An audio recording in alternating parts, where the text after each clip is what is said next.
Afrakan, and I am going to share with you today the September moon cycle reading. So, if it's your first time here, welcome. Every new moon, I pull a reading during ritual, and it's a 10 card spread. This is all based on an alchemical, Kemetic, or ancient Egyptian, ancient African oracle system. So, it's not your traditional tarot that uses the traditional house systems that the different or the various tarot cards that we're accustomed to uses. It uses ancient African symbolism and a different house system, which I express and explain throughout the process. So what I do is share the first three cards publicly.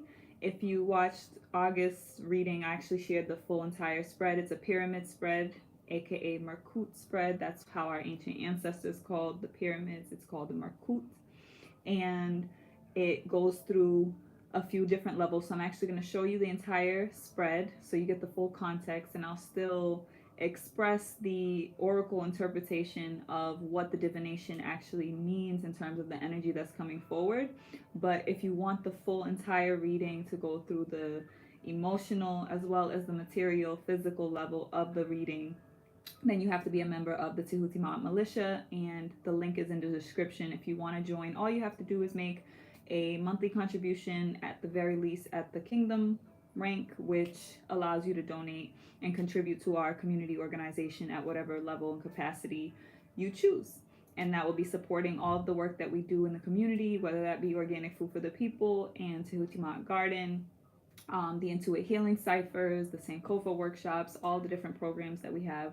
So your contribution goes towards the operations of Tehuti Ma'at to support this revolutionary instrument.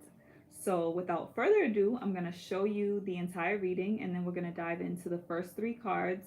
And yeah, let me show you what this looks like right now.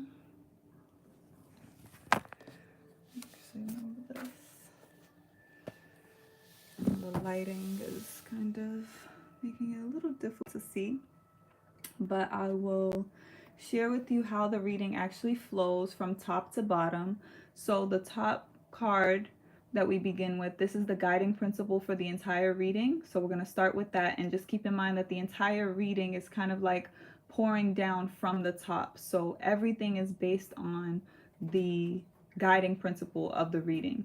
So this is the energy that's the most significant. This is the fire energy, which is represented as Sirius. And we're going to talk a bit about Sirius in the full reading, because we'll get into this card down here, Septet, which is literally Sirius. But if you have been continuously with us, then you've been hearing about the rising of Sirius, why that's so significant for us ancestrally, cosmically, when we're talking about astrology and astronomy, and the specific prophecies that are carved in stone in the various temples in modern day Egypt, and why that's very significant to this particular moment that we're in right now. Now, this being Sirius being the sun of our sun, or the energy source that ancestrally was always acknowledged as the energy that fuels our sun, or our spiritual sun, right? So that's the fire. So you could think of it as the sun energy, the solar energy. This is the guiding principle, the most active principle. Then we're coming into the air element. This is going to be the mental level. So this part of the reading is going to tell us what's energetically going to be coming through during this moon cycle in the mental realms, right? And then this comes down into water, which is the emotional realm. And these three cards are going to express the emotional energies that are going to be present for this moon cycle. And then as we get to the bottom, we go into Geb, the earth, and this is literally our physical material reality. Okay, so that's how the energy flows. And always, in any context, I just want to share that the energy always flows in that way, regardless of what we're talking about. Everything starts in spirit and then takes form. But it's important to remember that spirit is whole. So again, not with this whole new age, delusion where people want to feel like spirituality is something kind of outside of us, or something that we can escape into. On the contrary, in our holistic, ancient African cosmic mind, we have to understand that the physical reality that we're experiencing is nested within our spiritual reality, and the spiritual reality encompasses it all. So it operates and exists outside of the physical world, outside and beyond space and time, because it's eternal. So in that eternal sense, right, in the soul space, we sense something. It starts in that space. From there, it begins to trickle down, and it first comes to us as a spark within the heart, but then we process it through our minds and our thoughts and our ideas, whether it's inspiration, certain thoughts, forms, or different ideas. Even when it comes to opposing thoughts or artificial thoughts or thoughts that are imposed on us, it also starts in the mind through programming, TV, things that you see, subliminal messages, all of that. It starts there, and then it begins to trickle down because you begin to sense it in your emotional body. So that's our sensitivity becoming activated. And then from there, it takes form. Because once you start sensing something, you begin to activate it, and literally your behavior begins to create that reality. But it starts with the thought form. So coming back to this first card in the reading, this is the one we're going to focus on the most. As I always say, it's important for you to intuit for yourself and activate your own intuition, right? So I always tell people to just take note of whatever is the first instinct that comes up for you. That's the most important exercise when it comes to intuition. When I do readings, I don't like to go directly into my interpretation or even the direct divination that's coming through or the message that's coming through. I really like to make sure that people exercise their own intuition, because ultimately all the answers you have are inside of you.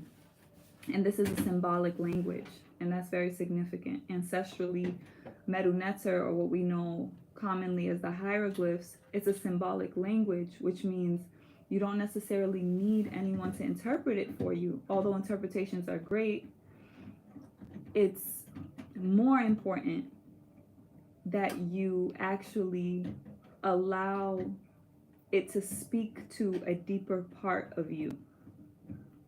And the reason why that's helpful for you personally is because only you know how it directly connects to your life.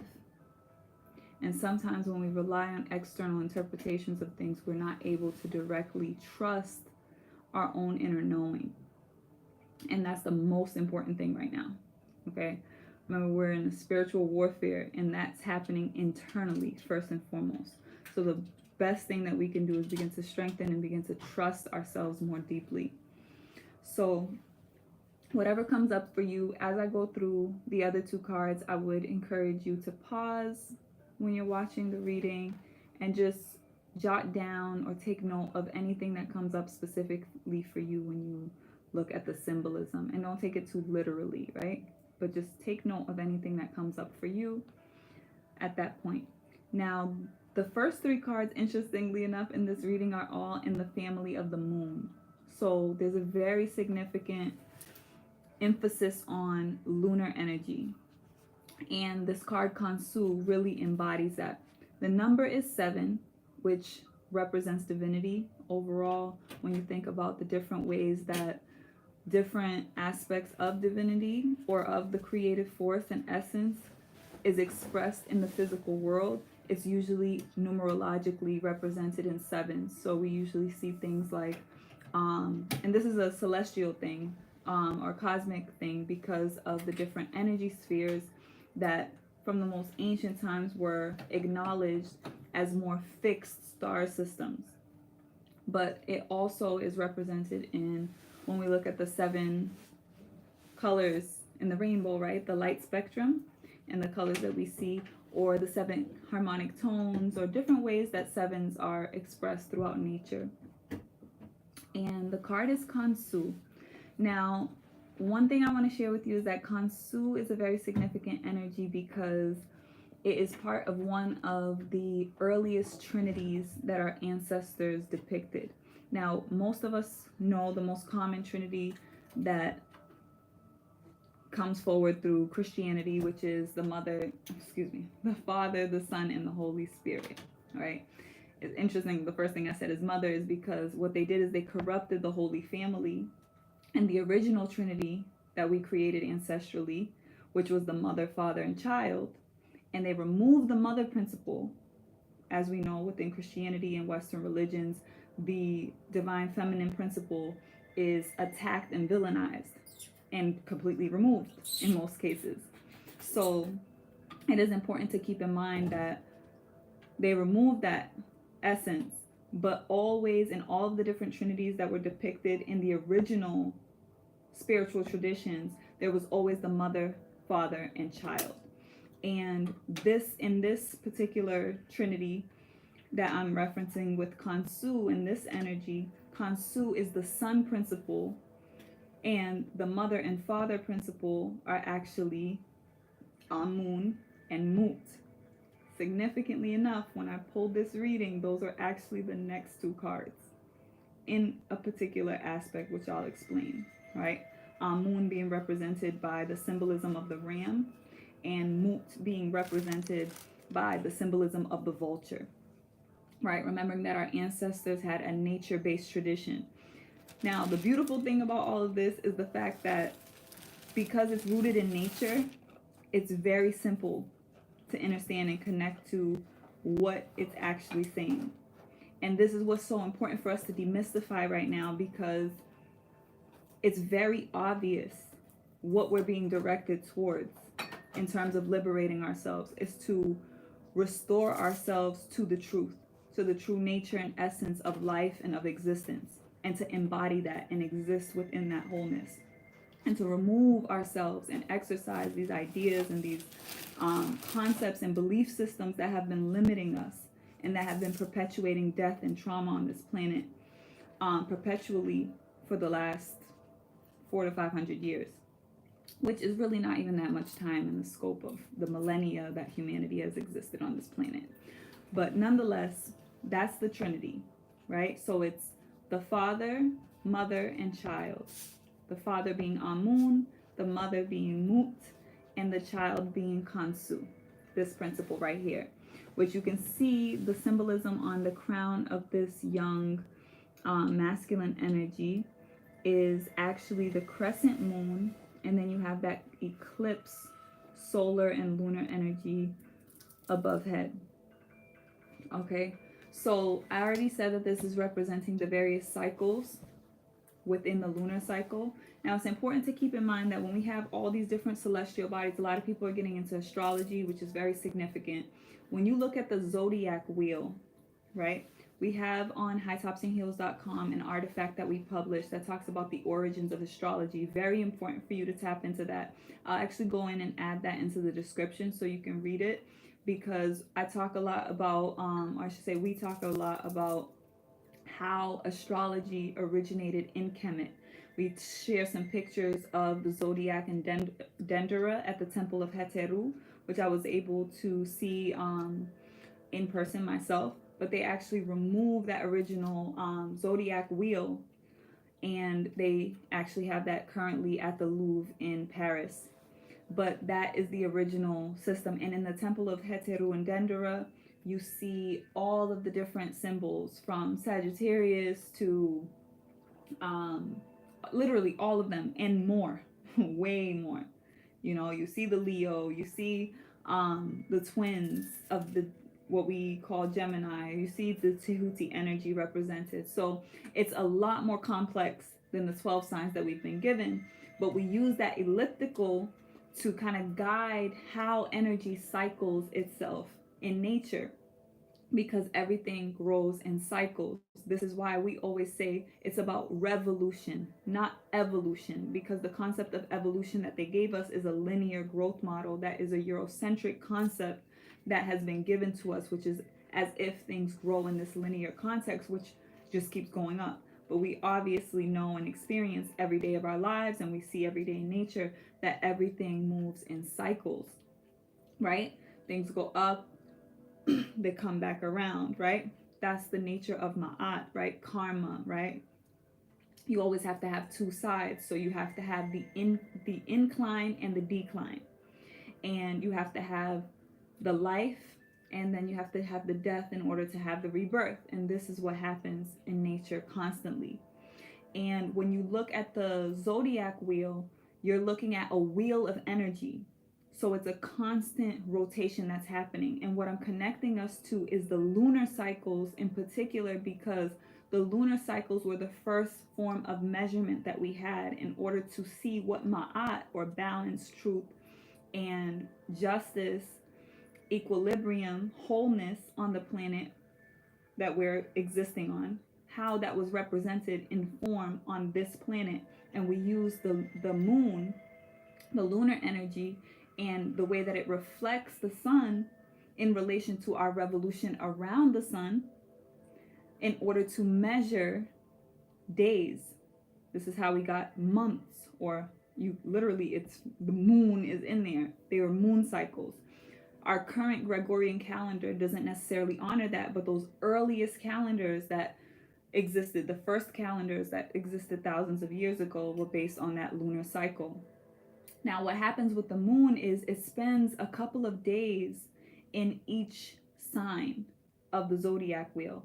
So it kind of gives you a micro experience of all of those energies. And the moon is associated with its lunar energy. So Kansu, this energy right here, it's seen as the twin of the sun, right? So it's a reflective energy. Now, this is still a masculine energy, depicted as a masculine energy, but we have other lunar principles that are deeply associated with feminine energies. Like Aust, for example, is a feminine energy, right? But that's when you're referring to the energy from its receptive context. When we look at it in the form of Kansu, we're looking at it in an active context, because a masculine energy is an active energy, right? It's not about being male or female and personifying it to that degree. It's more so about understanding that when you're talking about masculine energy, you're talking about active energy. Remember, it's like a plug and an outlet, right? So you constantly have to have these complementary energies working together in order to have balance and wholeness. But it's important when we're distinguishing each one to know how that energy takes form. So like I'm saying, Kansu is an active energy. It's an active principle, but it's also reflective of that solar energy. So it's almost cooler, right? Because it's not constantly shining a light. It's going through cycles and waves of energy. And like I said, it goes through that elliptical of the zodiac wheel. So it's moving through each of the energies for a couple of days. Now, if we look at the sun, each month it's moving through a different energy. Right now we're in Virgo season, which is Aust energy. We're going to be moving into Libra, Ma'at energy, right? So each moon cycle, it moves. That's those zodiac signs that we know, we refer to as our sun signs, the day we were born. But you can look at the other planets, and when you do your natal chart, you'll see the placements of the various planets when you were born. But the planets are constantly revolving around the sun within our solar system. All of us are moving, right? All of the spheres of energy are moving around the sun, but they move at different speeds. So, like I said, the moon is constantly quickly moving through all of those wheels of energy each month. When it goes from new moon and it waxes into a full moon and then it wanes back into a new moon, it goes through that entire wheel. You can look at a planet like Mercury and Venus, you can look at Jupiter, or you can look at the outer planets that move a lot more slower. You can look at Uranus or Neptune, and they'll stay in those energies. It takes them longer to move through those energies because they move a lot slower. They revolve around Ra, around the sun, a lot slower. So just see the moon as kind of like a microcosm where we're able to, each moon cycle, each month, move through all of those energies. And like I said, it's a reflection of the light of the sun and our relationship and our positioning with the sun. So when you look at the eclipse that's overhead on this card, you can think of and remember when you have a lunar eclipse or a solar eclipse, when you enter eclipse season, it's in relation to where is the planet Geb, the earth, positioned in relation to the moon and the sun. Is it in between the two, or is it on the opposite side? And that's what we perceive and how we see the light reflected. Obviously, if the earth is between the moon and the sun, it's going to stand in the way of that light shining. So it's going to create that shadow. So you don't actually see the moon. That creates the new moon experience that we see. So I'm saying all of that just to say, like, on a grounded level, scientifically, movement wise, it's important for us to connect to what we're actually talking about, because people make it real foo-foo, like we're talking about, you know, some fairy dust shit, and it's like, no, we know what we're dealing with. It's science, and we have to be able to connect to what's actually happening and how we're moving on this planet constantly. So it's about us being connected to that and knowing that we're part of the earth. So that's what Kansu represents. Now, the divinatory meaning of this energy in terms of this card itself and what it represents as far as how we're going to experience the energy during this moon cycle, it's an energy that's about travel. And the emphasis on it in the context of travel is actually specific to exorcism. Exorcism of the mind or exorcism of the body. And I'm going to explain that a little bit more deeply, because some people may not be aware that travel, which is interesting when you look closely at the card, you see he's standing on the perfect measure of Ma'at. That's what that symbol is right there. Perfect measure of truth. And he's standing over the waters, the primordial waters of Nu. Now, when you think about travel, especially international travel, you're moving over the waters. You're also, if you're going by plane, you're elevating to very high elevation levels, right? And you're moving location, you're shifting location. The significance of that is when it comes to exorcism or thinking about different energies attaching themselves to you, it's been said since ancient times that when you travel, you shed energy, right? Things that may be attached to you, and they don't have to be just entities. They can be thought forms. They can be all kinds of things. That's why travel tends to always broaden the scope of your horizons, and you kind of have, like, it's not just about the new experience you have, it's the literal traveling itself does something for you. And we usually, if you actually like pay attention to how you feel, there's something that it does to you. And you could think about this in the context of looking, if you're someone who travels a lot, you might be a little less, just not paying so much attention to it. Like it might just be like natural at a certain point. But you could think about the people who have never traveled, right? Because when I was in Brooklyn, I remember I was talking to people, and just like, there are people who never even went to Manhattan, and I was so shocked by that. But think about what that does to the mind, right? When we talk about people and we say they're closed-minded, right? It's not just about being closed to ideas and thoughts. It's like the actual experiences, what exists out there. You have to experience things. You have to open up. You have to expand yourself. And the more places you go and the more places you see, the more you move, right? Come back to Kansu. Kansu is about that movement. It's about that measure. How do we move through cycles? Okay? So the exorcism portion is significant because when you're traveling, it allows you to exercise energy. And that's really what the point of this reading is, and the energy that we're moving through right now. It's about clearing the energy. We have to let go of certain attachments to outcomes, attachments to people, to circumstances, to belief systems, right? But this is all based on what we've been experiencing over the previous moon cycles, particularly maybe like the last 3 moon cycles, where there's been a lot of like fiery energy, a lot of big things coming up. This moon cycle in September, we're going to have the opportunity. The energy is actually going to really allow for us to be more reflective, because come the 9th and the 10th, Mercury is actually going to go into retrograde until October 2nd. So whenever you have a retrograde period, particularly in with Mercury retrograde, but think about it, all these other planets are also in retrograde. Saturn's in retrograde, Jupiter's in retrograde, Uranus is in retrograde, and every planet is in retrograde right now. So retrogrades are an optical illusion. The planet is not actually moving backwards. It's just from our positioning on the planet, it appears to be doing that slingshot effect where it looks like it's moving back. And I like to think about the slingshot because it brings you back for you to go forward. Now, a lot of energy has been happening. We're in a continuum. September doesn't begin as a separate thing. It's like I said, things die to be reborn. So that's the nature of continuation.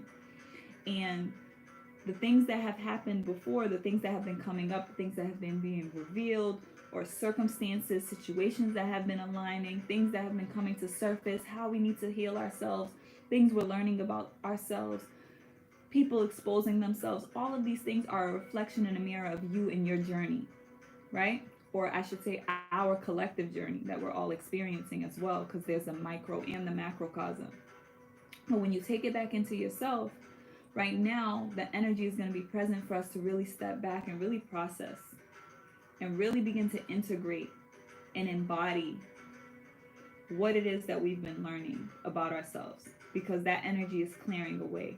And that's why this energy is coming up around exorcism and really beginning to release attachments. When I go into the full reading for the militia members, we're going to go really deep into this, because the other cards, especially on the emotional and the material realm, are going to really expand into how that actually takes form, especially with the card ending with Asar, which is all about resurrection and also revelation,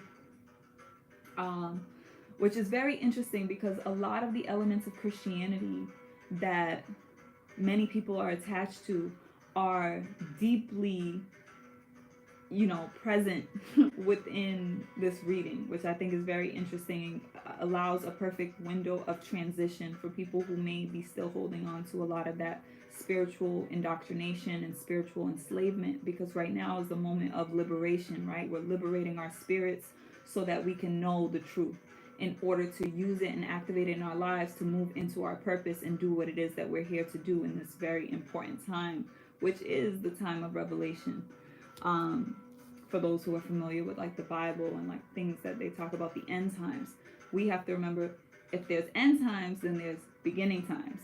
So their time is ending, but our time is on the rise. And that's the most important thing for us to remember. We can't be focused on the end time. We need to be focused on what's starting now. And us as leaders, particularly those who align with this energy and come into the work that I do, I know that these are warrior spirits who are here to initiate and lead forward within this resurrection and this reclamation that is happening as we restore the African world order and all of the different ways that that's coming about in terms of, global events, our personal experiences and the awakening, and people coming back to nature, people restoring themselves, connecting to their culture and their roots. All of that is part of this process. So it's a beautiful time to be alive.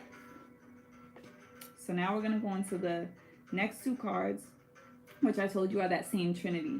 Now, when you come into the the air element, and you're going into the mental body in the reading, there's two different sides that are happening. So you kind of have what's kind of behind and what's forward, right? Because I don't like to think about it as past and future, because we're talking about it in the context of eternity, and everything is happening in the now, right?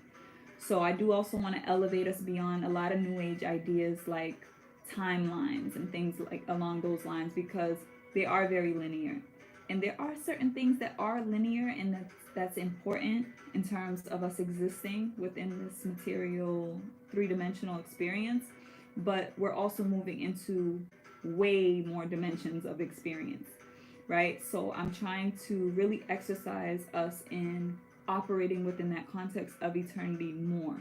So think about it as what's behind you and what's in front of you. So what's behind you is the energy that's still lingering from the previous cycle that is having an influence now on you mentally. And what's ahead of you is the energy that's now coming forward to usher you into what's next, essentially. So we have the masculine energy or the active energy of Kanum, which is not our moon, but it's an aspect of our moon because they're both symbolized by the ram, because we're going back into the symbolism, right? So it's an active energy. The number is 4. Like I said, it's also the family of the moon. The number is 4, so it's also about stability. When you think of 4, think of the 4 corners, the 4 winds, right? The 4 directions, north, south, east, west, the cardinal points. Okay? Also think about your 4 key elements: fire, water, air, earth. This is what represents stability. You think about your 4 cornerstones when you're building. Okay? And that's what Kanum is all about. Kanum's energy, as you can see, the potter forming flesh, forming man, forming human in his hands. Something also taken and used in Christianity. Right? All these are ancient ideas, but when we restore them back to their original nature and how they were originally depicted, we're able to really liberate the treasures of the symbolism and not allow them to be tainted and limit us in the ways that the enemy has used these ideas in this very Luciferian way to like disguise it and subtly manipulate us psychologically. Okay? So within this context, Kanum is forming man. It's all about building. It's about creative energy. Like I said, it's an active energy. It's an active, and when you think of creativity, it's more so about creating thoughts, right? Not necessarily receiving thoughts, because we're not dealing with it from a feminine side. So creating thoughts, so creative energies. Remember, we're coming out of Leo season, the fire energy. So very activated, very stimulated energy. And Kanum is specifically about self-expression, right? And it's also about successfully executing your plans, which I don't like to really even use the word execute, because I feel like it kind of contradicts the point. You're not killing it, you're activating it. So successfully completing plans. So thinking about ideas and creative inspiration and spark that was coming through Leo season, and retrieve that, right? That Sekhmet energy, that lioness energy was bringing a lot of fire, a lot of passion. And we have to come back to those ideas and those inspirations that were coming up during that energy lesson. And you want to now retrieve that and be able to use that within this moon cycle to bring those ideas and those thoughts into completion, into form. And then it's moving us into the feminine energy, which is more receptive, which is Mut. And the number here is 6. 6 in numerology represents that nurturing energy. You can also, it's also usually referencing the 6 protons, 6 electrons, and 6 neutrons, which are in carbon, right? And carbon is the essence of life. Carbon is the essence of what we see as melanin. It is the receptive energy that with pressure can become reflective, right? So it absorbs, but through pressure, right? We know pressure makes carbon, turns carbon into diamond, and diamond is a form of carbon. So within this context, again, family of the moon, Mu is symbolized by the vulture. Here in this, she's depicted with the double crown, and that represents the union of the 2 regions of the land, the higher and the lower self, right? Upper and lower Kemet, or upper and lower Egypt, because those were the crowns that were used by the Nesubiti, or the pharaoh, but the pharaoh who ruled both the north and the south, right? Sometimes you would see the leaders wearing either just the white crown or the red crown, and it depends on the dominion and the authority of that leader. And remember that Kemet, or ancient Egypt, was existing for millennia. So you had various different phases and stages of development in terms of political authority and governance.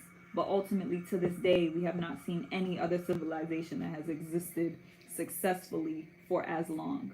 So we have a lot of great references there in terms of that. But I won't go too deep into the symbolism of the crown.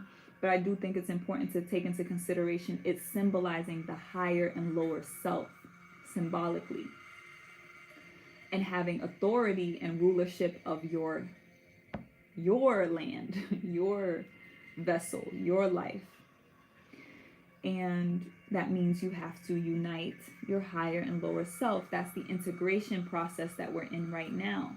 Because as the ego has been coming up, as all these things have been rising, there's been a lot of elements that we've had to shed. But again, we're not adopting New Age philosophies where we're throwing out the proverbial baby with the bathwater. We're looking at the ego as a necessary force for us to survive and preserve ourselves. But it's not meant to rule, right? It's meant to stay in its proper place. And what we want to be in the position of rulership is our higher self, without throwing out our lower self, right? So it becomes that union, that fusion, what we call ancient times, Smai Tawi. So the vulture symbolizing that nurturing element, right? And I'm just going to emphasize one particular aspect of the nature of the vulture is the vulture will literally prick itself in order to get the blood to feed its young if it's not able to hunt and find food to feed its chicks when they hatch. So it does represent that element of that selfless love of the mother. Now, it's really significant to look at this, the energy in this card, mainly because you'll notice here that she actually has an erection, and you see that those two energies next to her on either side are also holding up an erection. And that is very, very, very significant. I think that in terms of selfless love or unconditional love, that Mut represents is that mother energy, right? But it's also representing that mind-body connection. Mind-heart connection, right? And not just operating with just the mind or just the heart, right? Because we still want to use our intellect, but we also want to be guided by our hearts as well. We don't want to be overly logical and overthink things. So it's about that connection point of synchronizing both of those, both the heart and the mind. But the role of the mother, the gestation process in the physical sense or even the mental and spiritual sense, is really significant in this card. And it's depicted in this way because Mut is seen as housing both masculine and feminine energies. And it's depicted mainly through the context of the egg.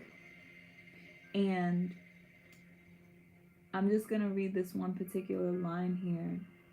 Containing both the male and female energies within herself, Mut conveys the twin energies of Sirius. Remember Sabu Septa, we mentioned that earlier. Into manifestation. She turns the egg containing the fire of life, and she hatches the new being into the world, right? So it's showing the polarities being mated, right? And within her body, she has both the male and female, because we know that the mother can birth the son and the daughter.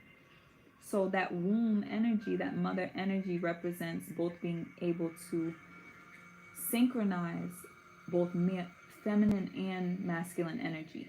And within us all, both men and women, we have both masculine and feminine energies. And it's more so about the synchronization and the symmetry that we create within that, and how we honor our physical nature as well, and our biology and our chemistry, the chemistry of our bodies, in order to embody that energy and express that energy. Although right now there's so much manipulation around that. But yeah, within this, the polarities are mated, and it creates and represents infinite fertility and nourishment. Okay, and remember, these two cards are in the air element, the mental. So that's the energy that's coming to move us forward, right? Unconditional love, moving into that pure loving energy. Remember, we're in Aust season, Virgo season. It's all about purification, right? But it's also another mothering energy, right? When you think about the way it's depicted through Christianity as the Virgin Mary, the virgin birth, that's a bit of a tainting of the original form of Ast, which some people know as Aset or Isis.